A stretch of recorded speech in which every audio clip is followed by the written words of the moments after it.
আলু বসানোর 15 থেকে 25 দিনের মাথাতেই একটা আলু গাছ তুললেই বুঝতে পারবেন যে আলু গাছের গোড়ায় কিন্তু প্রচুর আলুর কন্দ ধরেছে। এটা তো কন্দ জাতীয় ফসল বা টিউবার আছে। এগুলি কিন্তু সেই টাইমে একটা ছোট্ট ছোট্ট মোটর দানার মতো দেখতে লাগে। আর এই আলুগুলি ভবিষ্যতে গিয়ে সবচেয়ে বড় আলু হিসাবে গণ্যিত হয় বা সবচেয়ে বড় আলু হিসাবে প্রমাণিত হয়, এই যে আলুগুলো প্রথমে এই টাইমে ধরছে।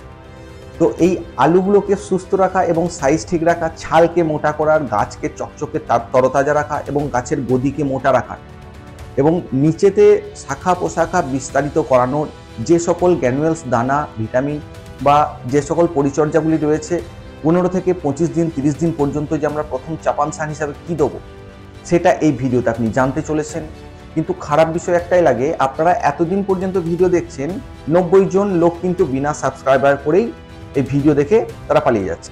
আমার রিকোয়েস্ট, অবশ্যই সাবস্ক্রাইব করে আমাদের চ্যানেলের সাথে জয়েন্ট হয়ে যান এরকমই আরো ইনফরমেটিভ ভিডিও শেষ দিন পর্যন্ত পাওয়ার জন্য।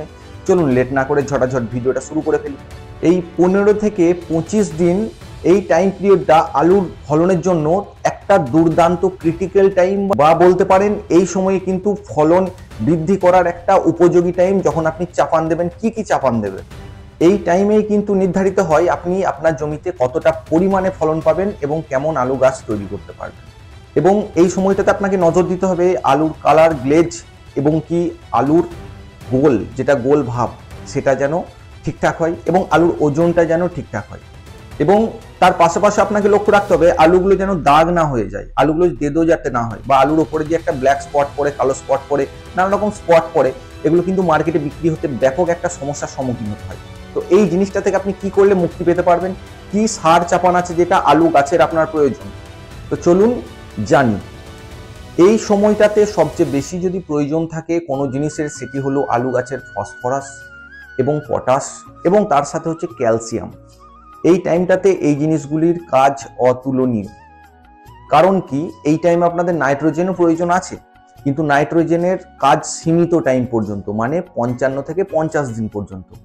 তার আগেও আপনার ফসফরাসের কাজ পড়বে, তারপরেও ফসফরাসের কাজ পড়বে। তো এই ক্যালসিয়াম, ফসফরাস এবং পটাশের কাজ হচ্ছে অতুলনীয়। নাইট্রোজেন আপনি দেবেন 55 থেকে 60 দিন পর্যন্ত বাড়ার জন্য। আপনি শেষ দিন পর্যন্ত তো আলু গাছকে আর সবুজ রাখতে পারবেন না। সবুজ রাখলেও আর যদি বলেন যে সেখানে আলু গাছের ডগ ছোটাবো, তাহলে জানবেন যে আলু আপনি সেরকম ভাবে ফলন পাবেন না। তো সেই হিসাবে আপনাকে প্রয়োজন অনুযায়ী নাইট্রোজেনটা আপনার জমিতে দিতে লাগবে।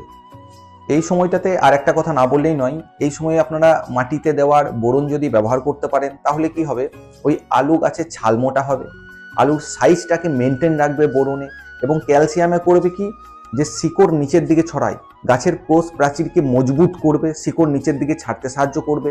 এবং ক্যালসিয়ামের অভাবে যে রোগগুলো আপনার জমিতে আসতে চলছিল বা আসতে যাচ্ছিল, সেই রোগগুলি আগের থেকে প্রিভেন্টিভ ক্ষেত্রে আপনাদের জমিতে আটকে যাবে। মানে ভবিষ্যতে ক্যালসিয়ামের জন্য পচা ধসা এই জিনিসগুলো আর আপনি আপনার জমিতে দেখতে পাবেন না, গাছের পাতা চকচকে এবং মোটা হবে। আর একটা জিনিস আপনারা মাথায় রাখবেন, দেখবেন, লক্ষ্য করবেন সেই জিনিসগুলো, 30 দিন বা 35 দিনের মধ্যে কিন্তু আপনার আলু টিউবার গঠন হয়ে গেল এবং 55-60 দিন পর্যন্ত কিন্তু আপনার আলু বড় হতে লাগলো, যে টিউবারগুলো হলো আলুগুলো বড় হতে লাগলো। তো এই প্রক্রিয়াতে আপনাদের বোরন এবং ক্যালসিয়ামের যে কাজ, সেটা না বললেই নয়। সেটা যারা বোরন ক্যালসিয়াম কন্টিনিউয়াসলি ব্যবহার করে আসছে এই আলু জমিতে, তারাই ভালো বলতে পারবে বোরন এবং ক্যালসিয়ামের কতটা কাজ এই আলু জমি চাপান সারের ক্ষেত্রে।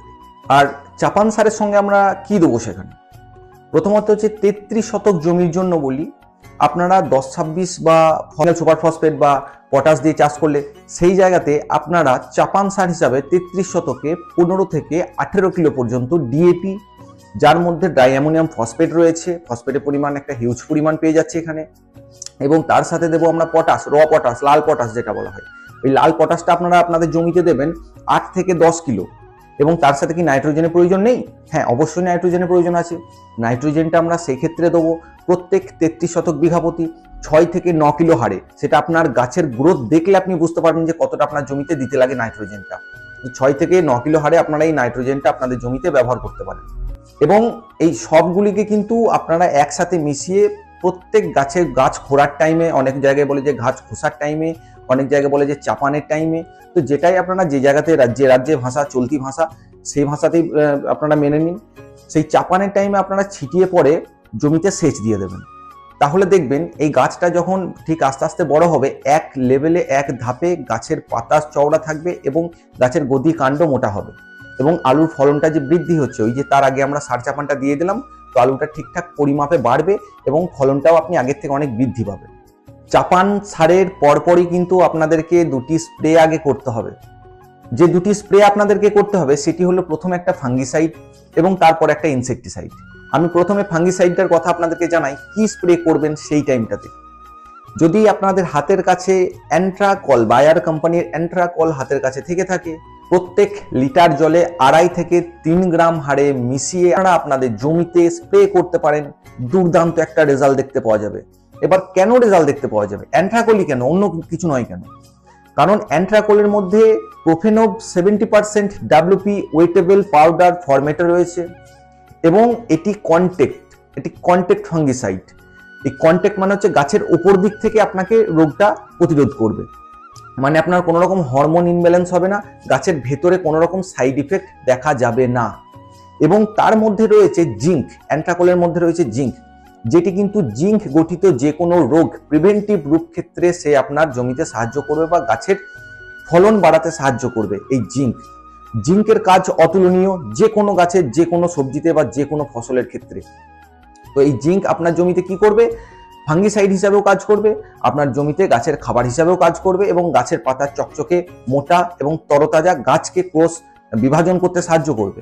এবং এই অ্যান্ট্রাকল যদি আপনারা হাতের কাছে আপনাদের না পান, তাহলে আপনারা প্লেন ম্যানক্রোজেব মানে ডাইথিন ইন্দোফিল কোম্পানির M45 আপনারা স্প্রে করতে পারেন। এর মধ্যে আছে ম্যানক্রোজেব 75% WP ওয়েটেবল পাউডার। তো এটা কিন্তু পিওর ফাঙ্গিসাইড, মানে এই প্রোফেনবের থেকে একটু উন্নত ফাঙ্গিসাইড, কিন্তু এর মধ্যে কোনো রকম জিঙ্ক নেই।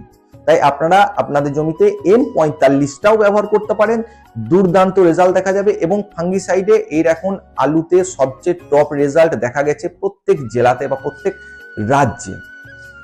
এই অ্যান্ট্রাকল বা ম্যানক্রোজেব আপনারা আপনাদের জমিতে প্রথম স্টেজে কিন্তু স্প্রে করতে লাগবে। কতটা হারে লাগবে? প্লেন ম্যানক্রোজেব আপনারা দেবেন 3 থেকে 3.5 গ্রাম প্রত্যেক লিটার জলে, মানে 15 লিটার জলে 45 থেকে 50 গ্রাম হারে মিশিয়ে আপনারা আপনাদের জমিতে স্প্রে করবেন। দেখবেন পাতা চকচকে থাকবে, পাতা মোটা হবে, ক্লোরোফিলের সংখ্যা বাড়বে গাছে, এবং আর্লি ব্লাইট মানে আগাম ধসার থেকে আপনি আপনার জমিকে রক্ষা করতে পারবেন। এবং তার পরপরই যে জিনিসটা আপনাদেরকে স্প্রে করতে হবে সেটি হলো ইনসেকটিসাইড মানে কীটনাশক। এই টাইমটাতে আলু গাছের পাতা, কচি পাতা, এই পাতা তো এই টাইমটাই নরম থাকে মনে করুন, তো সেই টাইমে কিন্তু আপনাদের জমিতে নানা রকম পোকা, উড়ন্ত পোকা, চুষি পোকা, গুড়ি পোকা, নানা রকম পোকা, অ্যাফিড অ্যাসিডের উৎপাদ একটা বেড়ে যাবে। তো এই জিনিসটাকে কমানোর জন্য আপনাদেরকে কিন্তু একটা টেকনিক্যাল স্প্রে করতে লাগবে। সেটি যদি আপনারা হাতের কাছে পান, যেমন ইমিডাক্লোরোপিড যে কোনো কোম্পানির যে কোনো প্রোডাক্টের মধ্যে যদি থাকে, আপনারা আপনাদের জমিতে 8 থেকে 12 ml হারে আপনাদের জমিতে মিশিয়ে স্প্রে করবেন। দেখবেন কি হবে, ওই শাকিং পেস্ট যেগুলো চোষক কীট, সেই চোষক কীটগুলো আস্তে আস্তে মারা যাবে এবং গাছের পাতা চকচকে থাকবে। এবার গাছের পাতাকে যদি চুষে খেয়েই নেয়, তাহলে তো গাছ সেখানে সালোক সংশ্লেষ করতে পারবে না, গাছের পাতা যদি ঝিমিয়েই থাকে। সেই জন্য এটা স্প্রে করা খুব দরকার আপনাদের জমিতে। এবং সেটা যদি হাতের কাছে না পান, আপনারা অ্যাসাফেট বা অ্যাসাটাপ টাটা কোম্পানির এটা স্প্রে করতে পারেন। কতটা মিশিয়ে স্প্রে করবেন? প্রত্যেক লিটার জলে 2 গ্রাম হারে এই অ্যাসাটাপ বা অ্যাসাফেট মিশিয়ে স্প্রে করলে দেখে জমিতে কীট, ওই কীটের নানা রকম স্নায়ুতন্ত্র এগুলো কিন্তু অকেজো হয়ে সেই কীটগুলো আস্তে আস্তে মারা যাবে এবং জমির ফলন আগের থেকে অনেক বৃদ্ধি পাবেন।